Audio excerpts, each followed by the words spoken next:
Hello students, तो आज का जो हमारा टॉपिक है वो है हेट्रोट्रॉफिक न्यूट्रिशन। ठीक है, लास्ट क्लास में हमने ऑटोट्रॉफिक न्यूट्रिशन के बारे में पढ़ा है। आज हम हेट्रोट्रॉफिक न्यूट्रिशन के बारे में देखेंगे। स्टूडेंट, हेट्रोट्रॉफिक न्यूट्रिशन क्या है? So the mode of nutrition in which organism take food from another organism. एक ऐसा मोड ऑफ न्यूट्रिशन जिसमें जो ऑर्गेनिज्म हो वो जो फूड लेता हो किसी और ऑर्गेनिज्म से ले रहा है। The mode of nutrition is known as what? Heterotrophic mode of nutrition. ठीक है, या हम ये कह सकते हैं न्यूट्रिशन, ठीक है, the mode of nutrition in which organism prepare their food with the help of organic substance are called, ठीक है, या the mode of nutrition are known as heterotrophic mode of nutrition. और उन ऑर्गेनिज्म को हम क्या कहेंगे? हेट्रोट्रॉफ्स कहेंगे। अब जैसे यहाँ पे heterotrophic nutrition can be further divided into 3 type. ठीक है, इनको 3 टाइप्स में डिवाइड किया गया है। कौन कौन से हैं तो देखते हैं स्टूडेंट। पहला है सेप्रोफाइटिक न्यूट्रिशन, दूसरा है holozoic nutrition and third one is parasitic nutrition. तो सेप्रोफाइटिक न्यूट्रिशन क्या है?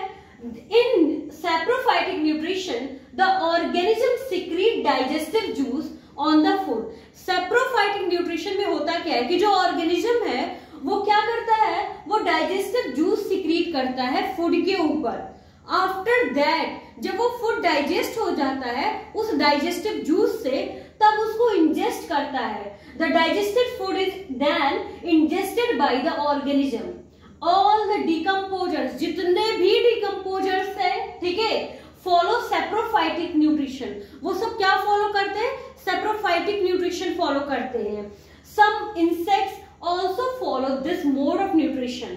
और ना केवल डिकम्पोजर्स, कुछ इंसेक्ट्स भी इस सेप्रोफाइटिक मोड ऑफ न्यूट्रिशन को फॉलो करते हैं। So student, this is all about saprophytic nutrition. अब हम देखेंगे holozoic nutrition. What is holozoic nutrition? So in holozoic nutrition, the digestion happen inside the body of organism, ठीक है, after the food is ingested।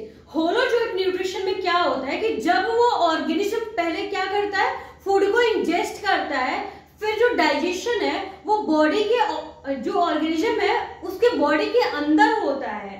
ठीक है, यानी कि internal digestion होता है।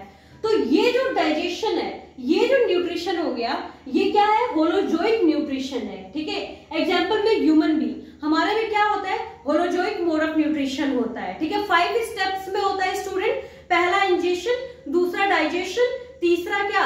एसिमिलेशन, ठीक है, absorption, sorry, then assimilation and after that egestion. ठीक है, तो ये पूरे 5 स्टेप्स में होते हैं। अभी हम देखेंगे ये holozoic mode of nutrition, but इससे पहले हम पैरासाइटिक न्यूट्रिशन का जिक्र करेंगे। ठीक है, अभी हम होलोजोइक मोड ऑफ न्यूट्रिशन को डिटेल में इसकी स्टडी करेंगे अगली क्लास में, लेकिन सबसे पहले हम पैरासाइटिक न्यूट्रिशन देख लेते हैं। उसके बाद the organism which leave inside और आउटसाइड अनदर ऑर्गेनिज्म, वो ऑर्गेनिज्म जो किसी भी ऑर्गेनिज्म के इनसाइड, ठीक है, या फिर आउटसाइड होता हो, ठीक है, and derive nutrition from it, और उसी से न्यूट्रिशन लेता हो, उसको हम क्या कहते हैं? पैरासाइट्स कहते हैं। And this type of mode of nutrition is called parasitic mode of nutrition. Example is student cuscuta, ticks and etcetera. Like ticks and mites आप देखे होंगे जो कि डॉग्स वगैरह के ऊपर पाए जाते हैं। इसमें क्या होता है, वो जो टिक्स और माइट्स होते हैं वो डॉग से अपना न्यूट्रिशन लेते हैं। ठीक है, तो डॉग क्या हो गया? होस्ट हो गया, और ये टिक्स और माइट्स क्या है? ये पैरासाइट है, ये डॉग से अपना न्यूट्रिशन ले रहे हैं। तो ये जो टाइप ऑफ न्यूट्रिशन है ये कौन सा है? ये पैरासाइटिक न्यूट्रिशन है। ठीक है, पैरासाइटिक मोड ऑफ न्यूट्रिशन है। So this is all about parasitic mode of nutrition. आप एक बार इसका स्क्रीनशॉट ले लीजिए।